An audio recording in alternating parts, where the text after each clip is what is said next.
Okay, let's have some thoughts then, please, on, first of all, different type of organizations. Can you give me some?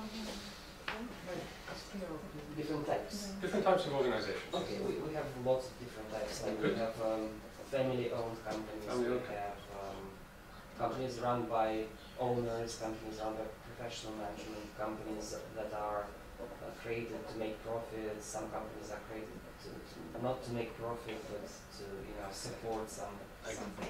Okay. So different varieties, different styles. Okay, so we've got a good range of that, typically managed by people. You've got any different besides those? Yes? We define three categories of divided on types. Yes. First, from the point of view of lifestyle, for example, Adidas, it's half Adidas model, from childhood, go, prime and aristocracy. From the point of view style of management, for example, autocratic, bureaucratic, product management, human relationship management, and from by owning, another category, private and government, and by goals we try to categorize, Yes. maybe a non-commercial, commercial, Yes. Profit, non-profit. Profit, non-profit, yes. Okay, so now we can see a kind of, what's that little box called where you kind of play with it and you get different faces and a Rubik Cube. Okay, so it's like a Rubik Cube, isn't it? Because we're talking about private ownership or government control. We're talking about size, small or big. We're talking about style of management.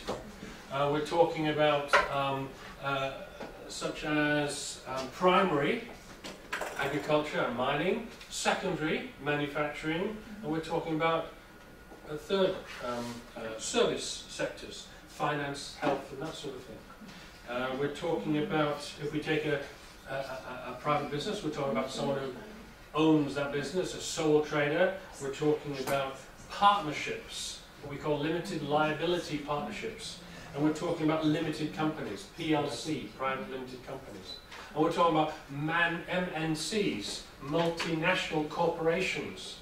So we're talking about a variety of organizations, aren't we, in terms of those characteristics.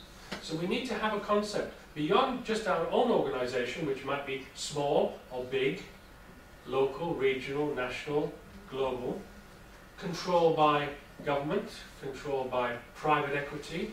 So there's that dimensions around those sorts of things.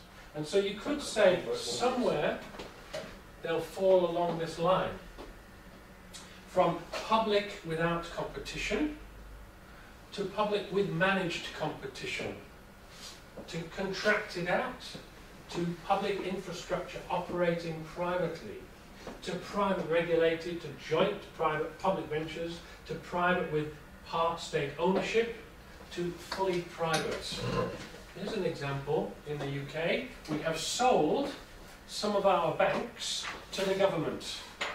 The government have bailed our banks out. Royal Bank of Scotland now is partly owned by the government. And as soon as the economy picks up, the government will sell that equity back to shareholders.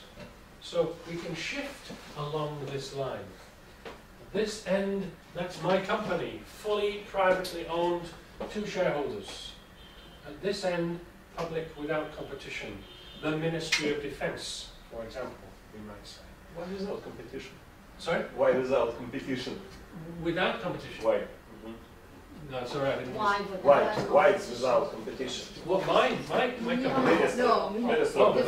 This one, public without competition, because we protect the Ministry of Defence from influence.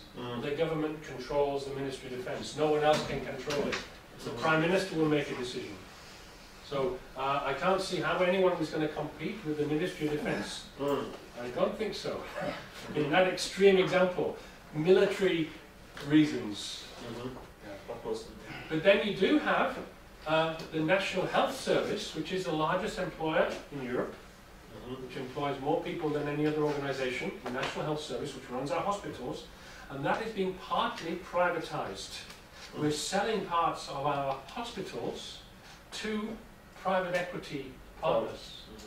They're building some of the hospitals on private finance, and then they're earning their income back to repay for the investment and make a profit. So we've got that variety now. So, last slide, and then we'll make a break. So we could describe it as different to a continuum, as a matrix, you could say. So, in other words, if the emphasis is public and profit and value added goods, a public corporation, in the UK we now only have probably two. One is the BBC, and the other one is the Bank of England.